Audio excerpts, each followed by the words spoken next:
Borno State has been recognized as one of the Nigeria's top-performing states in addressing the pervasive challenges of human trafficking, gender-based violence (GBV), and sexual exploitation according to recent evaluations.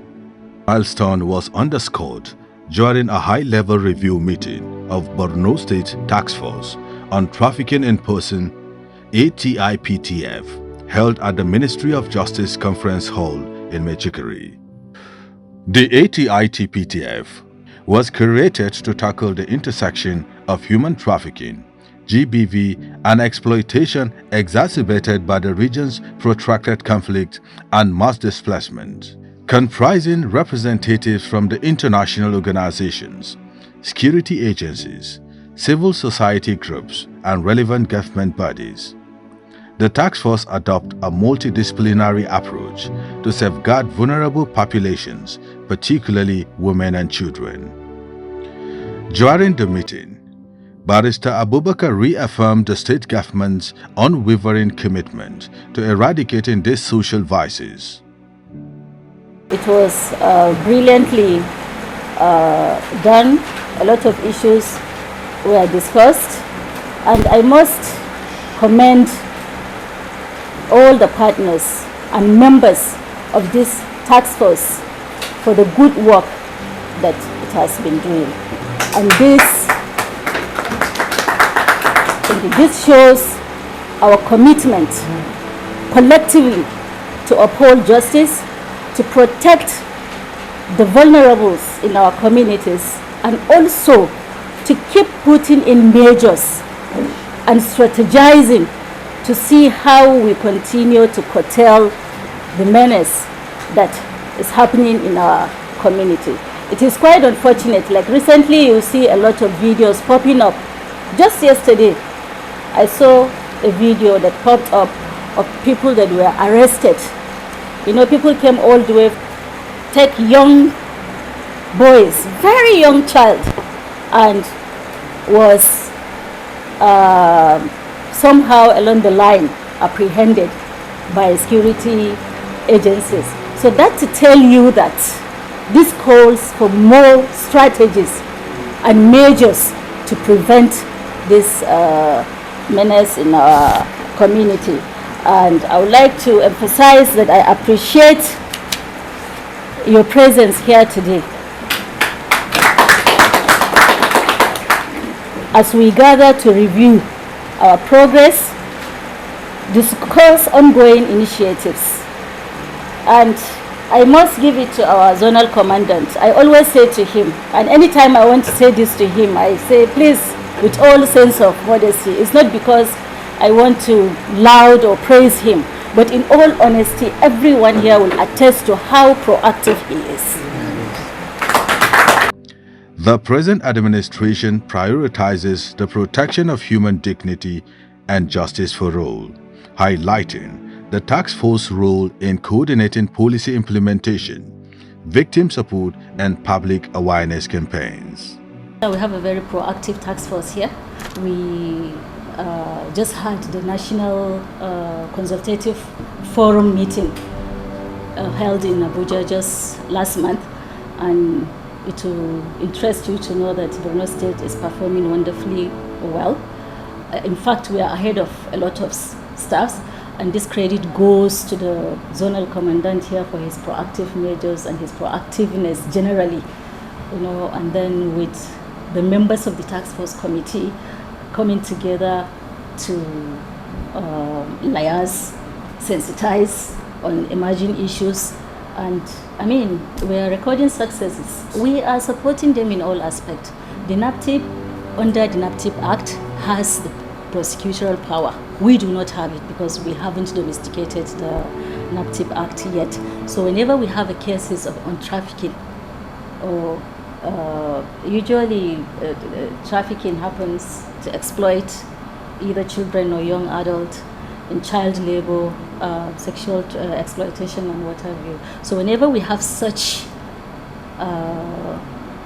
offenses reported to us, we refer them to NAPTIP, to prosecute them. And NAPTIP has recorded a very successful rescued mission.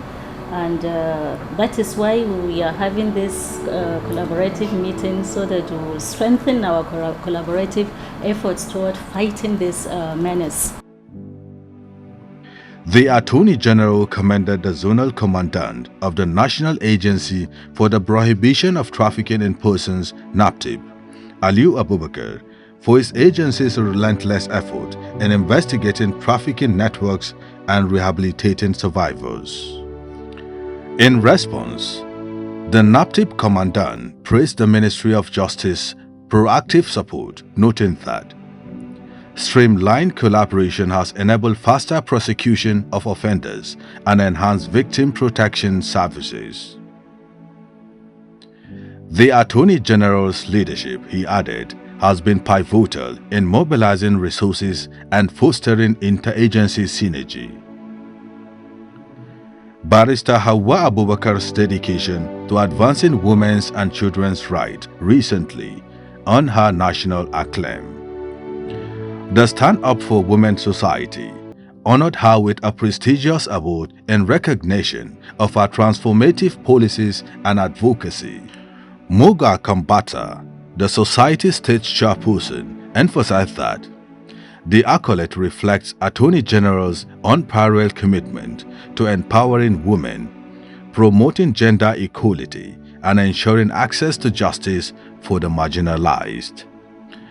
You already know, Stand Up for Women Society is an organization that stands to promote and protect the rights of women and young girls in the society, Borno State at large.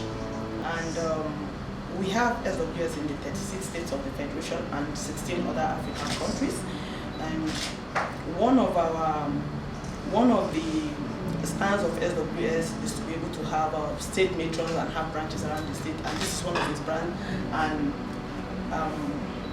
And it is also one of our mandates to pay a courtesy visit to our patron and our matrons. And as it stands, being the matron of SWS Borno State, we decided to pay you those visits in order to appreciate you for the support you have so far been rendering to us.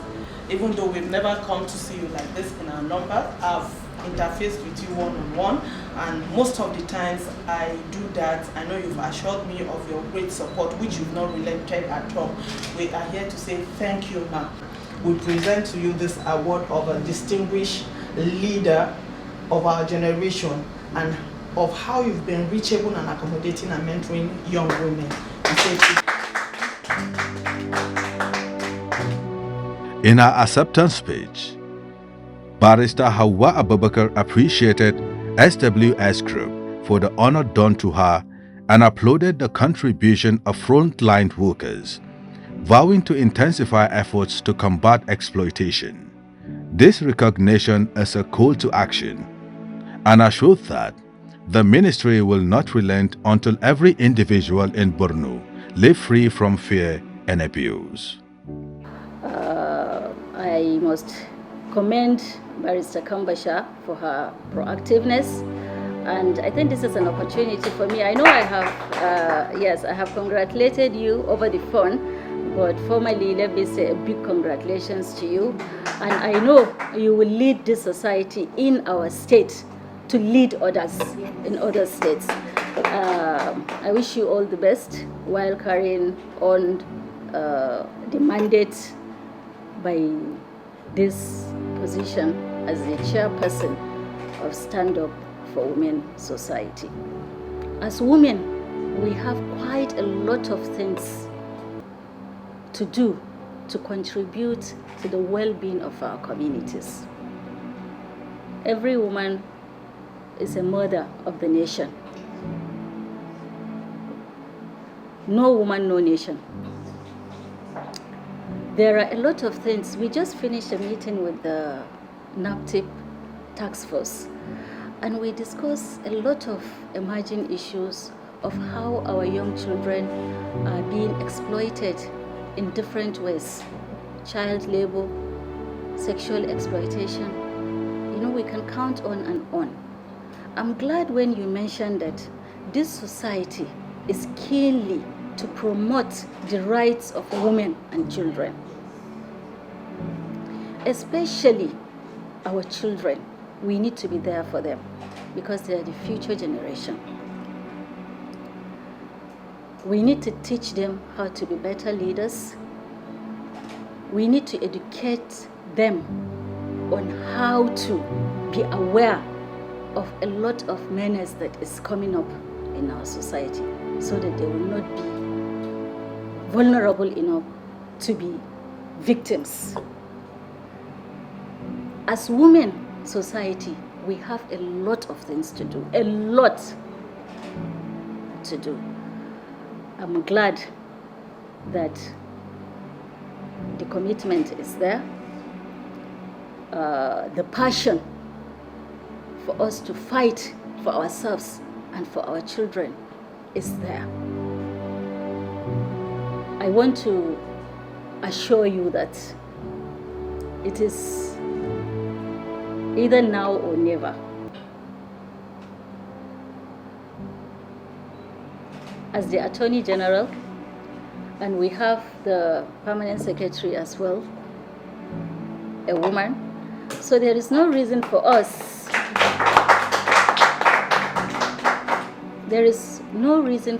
not to make things happen. I just want to assure you that you have our total support for collaborations in all aspects of your endeavors. Coming to the aspect of being the matron of this society, please don't hesitate to come to my office. I'm just a call away. If we have anything important to discuss to make our communities better, I'm always available.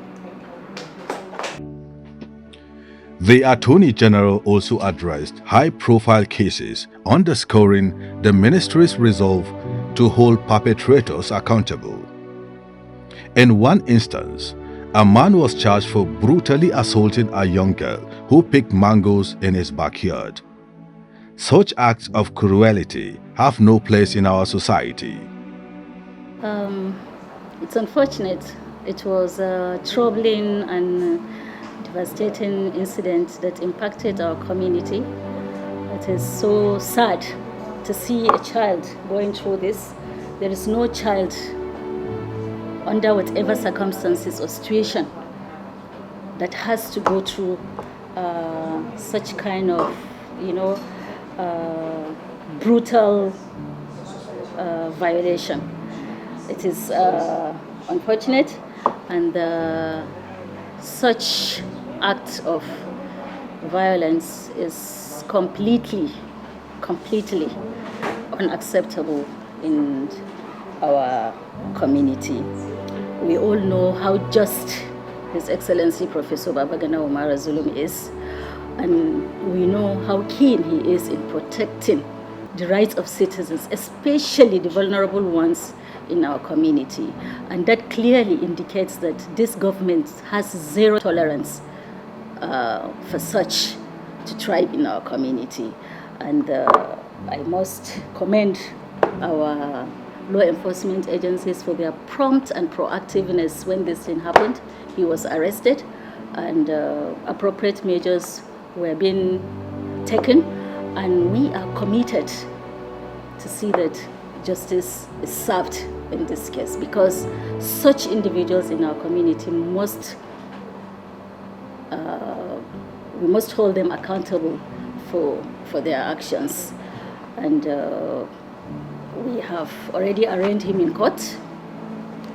He is in custody, and inshallah we'll try to see and ensure that his trial is speedy, inshallah. Separately, she commended the security agency for their swift response in arresting one Sangaya teacher who abused a 6-year-old pupil, stressing that while Quranic education is a cherished tradition with long history in northern Nigeria, such exploitation and abuse of children betrays its teachings. Hence, the perpetrator will face the full wrath of the law, she affirmed. We all know this is it's also an unfortunate incident. Al-Majiri and the Sangha system has been with us even before the advent of Western education. We have, our foreparents have benefited from it, and they pass it on to us, and we're still passing it on to the generations to come. This has nothing to do with Islamic way of teaching. This is purely brutality in its own way. This has nothing to do with form of teaching under the Islamic principles. Islam protects women and children. Barrister Hawa Abubakar reiterated the ministry's open door policy for partnerships, urging stakeholders to collaborate in strengthening preventive measures, survivor rehabilitation, and community education. With Borno's task force model gaining national attention, the state is poised to set a benchmark for holistic, rights-based approaches to combating human trafficking and GBV in conflict-affected regions.